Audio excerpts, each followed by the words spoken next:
Estamos hablando del caso de Sonora, donde fue asesinada una mujer y sus tres hijas, que eran dos niñas de 11 años, si no me equivoco, y otra de, ay, me falla ahora, 7. Se nombró como un caso de feminicidio múltiple, digamos. Vamos a ver cómo va avanzando la investigación. Y fue detenida la pareja de la mujer. La chica era una chica de 28 años, muy joven y que tenía estas niñas, ¿no? Y entonces al parecer el tipo la mató. Se ha dicho que tenía vínculos con el crimen organizado, pero esto es un poco lo de menos, o bueno, es el contexto, no es lo determinante, porque en realidad es que estos casos suceden, ¿no? Entonces, y bueno, luego como mencionas, en la conferencia mañanera se le preguntó a la presidenta pues qué estaba pasando, si había un aumento o había muchos casos de homicidios de niños y niñas, y dijo que pues no tenía noticia de eso, pero que le iba a pedir a su equipo como revisarlo. Le hicimos ya la tarea al equipo. Entonces, bueno, lo primero que voy a decir, como siempre, es me voy a quejar de a veces las fuentes de información, tenemos cosas muy pues dispersas, algunas no son tan claras. Entonces, bueno, vamos a ver varias gráficas y distintas fuentes de información y ver algunos detalles, porque también por ahí al final quiero que revisemos un mito de quiénes matan más a niños y a niñas, a hijos e hijas, ¿no? Y bueno, no está para estómagos sensibles esto. Esta es la primera, estas son las cifras del Secretariado Ejecutivo del Sistema Nacional de Seguridad Pública, que es decir, donde se recopilan las cifras de todas las fiscalías de todos los estados del país. Entonces, bueno, la ventaja de estos datos es que son los más actualizados que tenemos. Entonces, por ejemplo, con estos datos podemos saber que en lo que va de 2025 hasta junio, llevamos 356 homicidios de menores de 18 años. Pero ojo, lo que vemos aquí es una diferencia muy fuerte entre lo que pasa con niños y niñas, ¿no? Los niños son mucho más víctimas que las mujeres, ¿no? Y sí vemos ahí que hay un repunte en el año 2024 justamente para niños, para mujeres no tanto. De hecho, habíamos hablado a principios de año, ¿te acuerdas?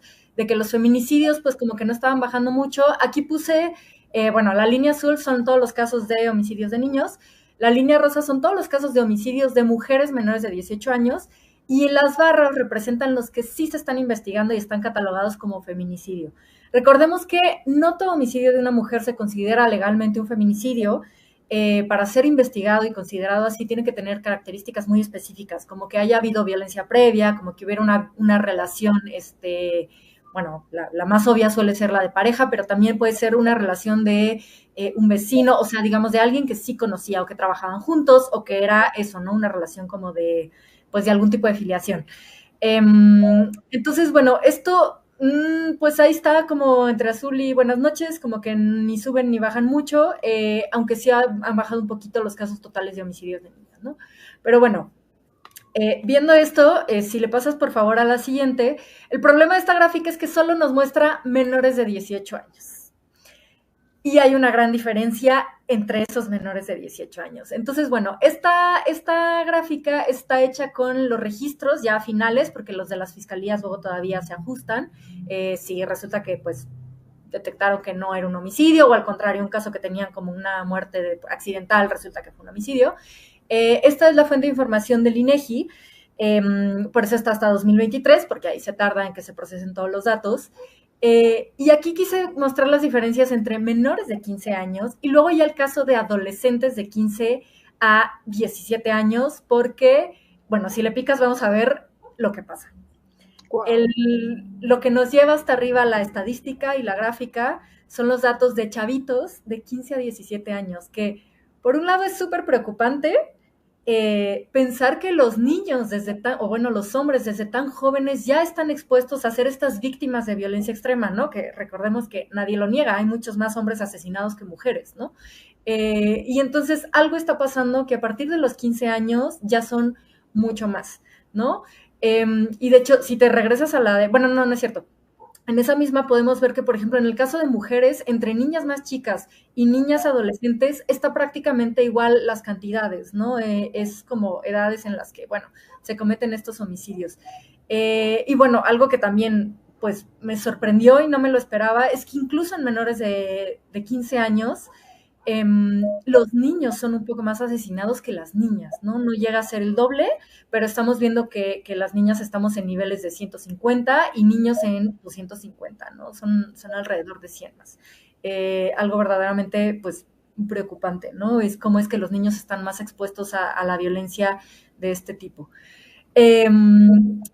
Y bueno, para ver ya edades específicamente, y esto, bueno, a mí me revolvió mucho el estómago, pero si pasamos a la siguiente, hice una tabla con las edades a las que son pues asesinados niñas y niñas. Bueno, esto es horrible porque lo quise mostrar como es, que es, tenemos el desglose incluso para menores de 1 año, en cuestión de meses, en cuestión de días, en cuestión de horas. Entonces,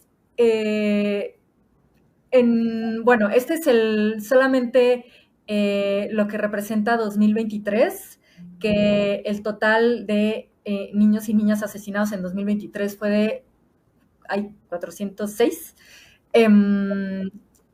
Y aquí estamos viendo que hasta arriba hay muchos casos, bueno, son bastantes, son 11 casos de niños y niñas que fueron asesinados antes de cumplir 48 horas de vida, ¿no? Y ahí sí son un poquito más niñas y bueno, ahí en otro análisis aparte, ahí sí es donde a veces las mamás son las que cometen este tipo de crímenes, porque claro que son embarazos no deseados, llevados a término, que no debieron ser llevados a término y que en cuanto nace ese niño, esa niña, es que pues la mamá se deshace de él, de ella, digamos, de algún modo, ¿no? Entonces, bueno, por eso tenemos estos casos de las primeras horas de vida, después los casos del primer mes. Me sorprende que antes del primer año de vida son, o sea, bueno, aquí está menos de 20, o sea, están en el total de 25, pero súmale los otros 11 y los otros 6. Entonces, estamos hablando de, eh, más de 40, ¿no? Entonces vemos que hay muchos asesinatos, bueno, es una cantidad fuerte en lo que es el primer año de vida, ¿no? En menos de 1 año de vida. Y esto, bueno, de lo que he leído de expertos que han estudiado estos temas, pues tiene que ver con esta cosa de igual padres, madres no preparados muchas veces para esta paternidad y esta maternidad. Entonces, claro, cuando es tan bebé, un bebé llora todo el día, no se duerme, no deja dormir.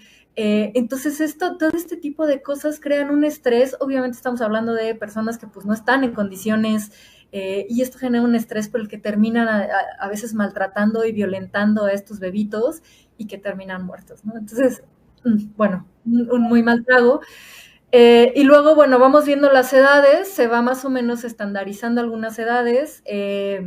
A los 7, 8 son menos, quizás la edad en la que son más pues manejables, no sé. Y luego vemos este aumento del que te mencionaba, ¿no? Aumenta la cantidad de niños y niñas asesinados a partir de los pues 13 años prácticamente y sobre todo en niños, ¿no? Y vemos que termina pues así. Y, y la última gráfica, había visto por ahí, oído mitos de que las mamás matan más a sus hijos que los papás.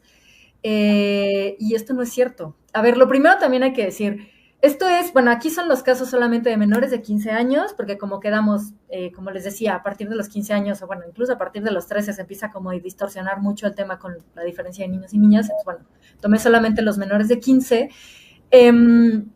Y bueno, hay que decir que en el 95% de los casos no se especificó quién es el presunto agresor. Esto es una laguna de información muy fuerte porque, claro, ya que estamos pues, hablando de esto y llevándolo incluso a niveles de la mañanera, pues cómo se van a hacer políticas públicas si no tenemos los datos de quién está siendo el presunto asesino de un niño o una niña, ¿no? Entonces, bueno, en el 95% de casos no sabemos. Por eso me agarré una línea temporal también de 10 años para que tengamos pues, suficientes casos. Y entonces, de los casos que sí sabemos, pues bueno, digamos que el principal agresor en pues casi una cuarta parte, una quinta parte de los casos, si es alguien que se declara como que no tenía parentesco, que no había una relación de parentesco como tal, ¿no? O que puede haber sido un vecino, por ejemplo, un conocido. Están estas categorías, ¿no? Pero después la persona que más mata a hijos e hijas son los papás, hombres, ¿no? Entonces por eso insistimos una y otra vez en por qué hablamos de violencia de género, porque esto es parte de eso, es esa agresividad, esa violencia familiar pues llevada a un término extremo, ¿no? y las mamás que matan a hijas e hijos son un poquito menos, ¿no? Son 23%. Y la siguiente figura que brinca es el padrastro. Yo no sé, por ejemplo, en este caso de las niñas de Sonora, si ahí esto va a contar como caso de padrastro o como un sin parentesco, porque finalmente no estaba casado con la mamá, ¿no? Pero eran pareja. Sí. Digamos, en términos un poco, pues, estrictos, sí era su padrastro, era como un poco la figura de padrastro, ¿no? Y luego lo siguiente, también hay este desglose, bueno, empezamos a ver como hermano o hermana, ¿no? Tío, tía, primo, prima, así se van desglosando las categorías. Aquí lo agrupé y también es muy llamativo porque vemos otro familiar hombre, es el 8.2%. Luego está otro familiar que no está aclarado si era hombre o mujer. Y luego ya parientas mujeres es mínimo, es un caso, ¿no? En 10 años. Entonces también vuelvo al tema, ¿qué está pasando para que quien mata niños y niñas sean familiares hombres sobre todo, ¿no? Porque pues si aquí sumamos ya todos los hombres, entre el papá, el padrastro y el que pudo ser hermano, abuelo, tío, demás, pues ya nos vamos a que los principales asesinos de niños y niñas son hombres, son familiares hombres, ¿no? ¿Qué está pasando? ¿Qué estamos haciendo mal? Y es parte de pues estas masculinidades tóxicas, esta no corresponsabilidad, esto no hacerse cargo de la familia. También está demostrado que los hombres son más violentos en conforme menos se atienden a su familia, porque hacer labores de cuidado y atender a la familia es algo que cambia la dinámica emocional de un hombre, ¿no? Entonces, entre más se involucran, son menos violentos, y pues entre menos se involucran, y tristemente seguimos viendo que eso sigue siendo un poco mayoría, tienden más a la violencia, y esta es la violencia llevada al extremo, que es contra niños y niñas, los más indefensos. Ay, híjole, te iba a decir justamente eso, ¿no? Que si sumamos a todos los hombres, bueno, es la principal parte y el dolor de estómago, porque la verdad es que sí son cifras muy fuertes que nos hacen pensar mucho. Este caso, la verdad es que sí, creo que nos conmovió, ¿no? A muchas personas. Eh, híjole, de verdad que, pues sí, ese tema de sin parentesco, las políticas públicas, lo que tú mencionas, me parece que son datos sumamente concretos, relevantes y que deberían de estar tomando, ¿no? Nota las autoridades. Como dices, ya que en la mañanera pues no se abordan, creo que pues aquí ya les hiciste la chamba y pues siempre agradecerte este tipo de información, y Charo, porque creo que es sumamente valiosa y ojalá que además también pueda tener pues más eco esto que estás haciendo. Híjole, pues muchas gracias por poner estos temas y pues a reserva de que quieras cerrar con algún comentario final, pues recuérdanos también tus redes sociales y dónde podemos ver pues estos datos y esta información. Claro que sí. Este análisis todavía no lo publico, pero por mañana ya estará por ahí en postdatamx.substack.com. Y bueno, mis redes que están ahí en el Twitter o el Instagram y TikTok, postdatamx. Pues muchas gracias y Charo, un fuerte abrazo y